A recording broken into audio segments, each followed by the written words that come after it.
Peace and blessings, family. It's your girl Sony. Yeah, today is a wash and retwist day, so I gotta get to these roots and get everything popping.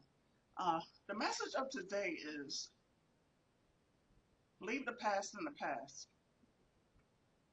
There is no one worth trying to spin the block with, and I learned that the hard way. The person I thought maybe it could have been a spin the block type of situation after close to 20 years. It's the one that I found out put black magic on me. Go figure. Because of things in their life that wasn't turning out the way that they felt they should. Um, my life seemed to be happy ever since we broke up. I've been happy in a lot of beautiful relationships. And you have to pay attention to what people say because sometimes when people say things, it may go over my head. I may not really pay it as much mind as I should.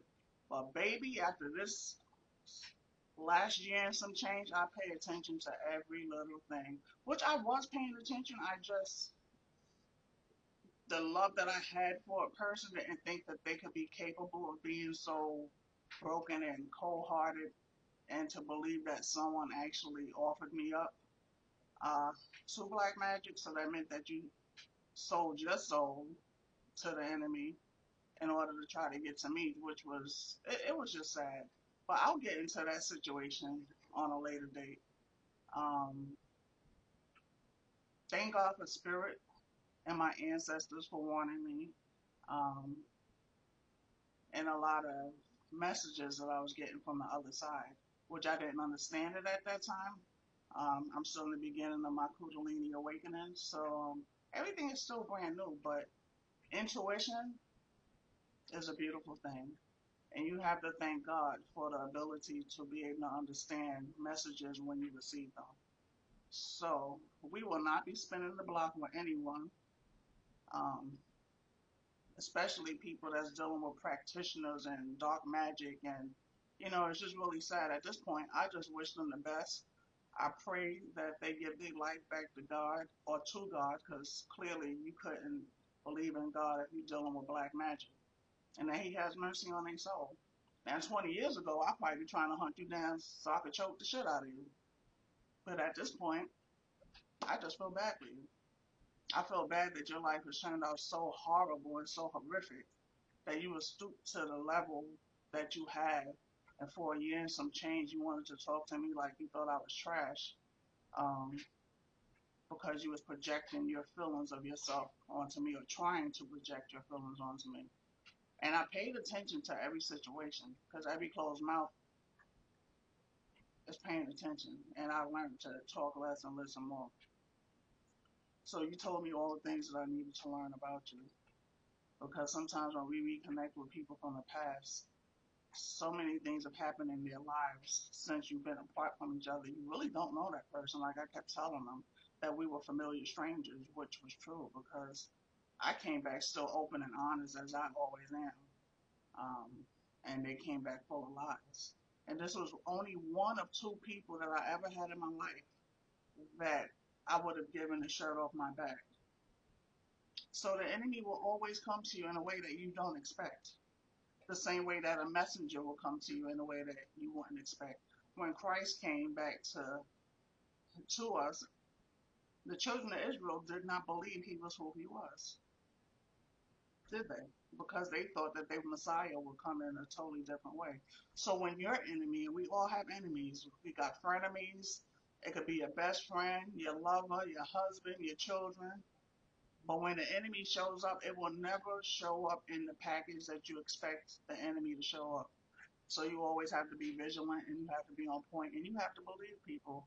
When they show you who they are, you have to truly believe them. Because people will say certain things and will tell on themselves. And spirit will always reveal to you the inner workings of man's heart. So on that note, I'm gonna go, but we are not spinning the block. Once someone has deceived you one time, you don't need two, three, and four, and five. Um, that nice person that I used to be, she no longer exists. She doesn't live me anymore. We're going to go on face value. And I always put everything in prayer. That's why I'm sitting here today. That's why the group of people who tried to take me out, I'm still sitting here today. It took a group of you to try to take me out, but you didn't know who I was. I knew who I was, but now you know who I am. And I pray that once you watch this video, because yes, I know you have a lot of fake profiles and you're still watching all of my videos, even though I blocked you on everything else. Um, give your heart to God and confess your sins and try to make it right. But as for me and you, we will never speak ever again unless Jesus and 13 disciples, his mama, Joseph, and some other people come and tell me what to do. We know that ain't gonna happen. So I wish you the best. I'm gonna keep moving on, and but I do thank you. I thank you for your betrayal because your betrayal helped me come into my power. It helped me understand spirit. It helped me to reconnect with my ancestors. It helped me, and it brought me back to who I am. So I thank you for that because every weapon that was formed against me made me stronger.